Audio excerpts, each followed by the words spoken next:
Tu es en seconde, tu comprends rien en probabilité. Eh bien écoute, tu es au bon endroit. Tu as un contrôle dans pas longtemps, tu n'as pas envie de te taper une vieille note. Alors écoute-moi bien.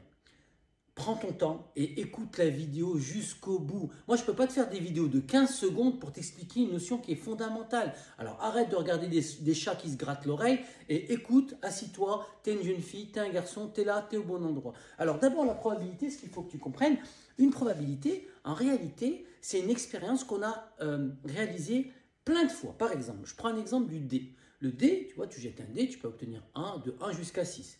D'accord? Imagine tu le jettes 10 fois, 100 fois, 1000 fois, 1 million, 1 milliard, 10 milliards, 100 milliards. Bah, tu vas te rendre compte que tu auras autant de chances de tomber sur le 1, le 2, le 3, le 4, le 5 ou le 6. C'est ça la probabilité. D'accord? C'est anticiper la chance qu'on a d'avoir un résultat. Donc, l'expérience ici, moi, du dé, ça s'appelle une expérience aléatoire parce qu'on ne connaît pas le résultat à l'avance. D'accord? Tu jettes le dé, tu ne sais pas que tu vas faire 6. C'est ça le mot aléatoire. Et pas le mot aléatoire que tu utilises habituellement en ce moment. Donc, l'expérience aléatoire du dé, nous, dans ce cas-là, on a plusieurs issues. L'ensemble des issues, ça porte un nom. Ça s'appelle l'univers. Et ça s'écrit comme ça, oméga, la lettre grecque oméga. Donc, l'ensemble des issues, c'est oméga. On met une accolade. Et l'ensemble des issues, c'est quoi? C'est 1, 2, 3, 4, 5, jusqu'à 6. D'accord? Voilà, tu zoomeras.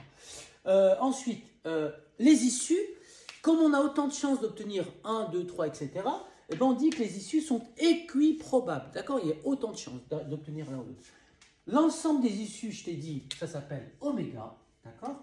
Et maintenant, on va définir ce que c'est qu'un événement. Très important. Pourquoi? Parce qu'un événement, on te le dit dans l'énoncé.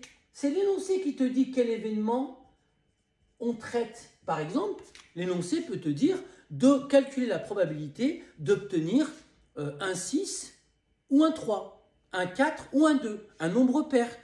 Et ça, c'est important de le savoir. Donc, par exemple, ici, la probabilité d'obtenir un 6. D'accord? La probabilité d'obtenir un 6, on regarde dans cette formule.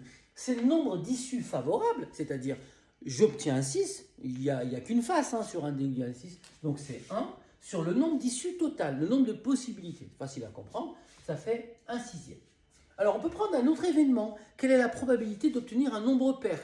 Alors un nombre pair, sur un dé, tu as 2, tu as 4 et tu as 6. Donc tu as 3 issues. Donc ça veut dire que la probabilité d'obtenir un nombre pair, ça va être 3 issues favorables sur le nombre d'issues totales. Alors ici on a une fraction qu'on peut réduire. Ça fait un tiers ici. D'accord? Maintenant, je vais te parler de ce qu'on appelle l'événement contraire. Alors, l'événement contraire, c'est la probabilité de ne pas obtenir un 6, c'est-à-dire, par exemple, d'obtenir tout le reste. Donc ici, la probabilité de ne pas obtenir un 6, comment ça se note? Ça se note P de 6 avec une barre ici. D'accord? Donc, dans notre cas ici, c'est la probabilité d'obtenir tout le reste, c'est-à-dire 5 sur 6. Mais on se rend compte qu'en fait, une probabilité qui est toujours, je te le rappelle, compris entre 0 et 1, 0, c'est l'événement incertain qu'on ne peut pas, impossible, qu'on ne peut pas avoir. Par exemple, la probabilité d'obtenir un 7 avec un dé, c'est impossible. D'accord? Et l'événement certain, qu'on est sûr d'obtenir. La probabilité d'obtenir un 1, un 2, un 3, un 4, un 5 ou un 6, elle est de 1. Parce qu'on sera obligé d'obtenir quelque chose. D'accord? Voilà. Donc, la probabilité d'un événement contraire, soit on calcule comme ça, mais on peut le calculer en faisant 1, c'est la probabilité certaine, et moins la probabilité qu'on a avant, moins un sixième. Donc 1 moins 1 sixième, si je mets au même dénominateur, 1 c'est 5 sur 5, 5 moins 1, 1 c'est 6 sur 6, 6 moins 1 ça fait 5, donc ça fait 5 sixièmes. Ça c'est l'essentiel, franchement, écoute au moins ça, c'est l'introduction. Je vais faire une deuxième vidéo, on va rentrer un peu plus dans les détails.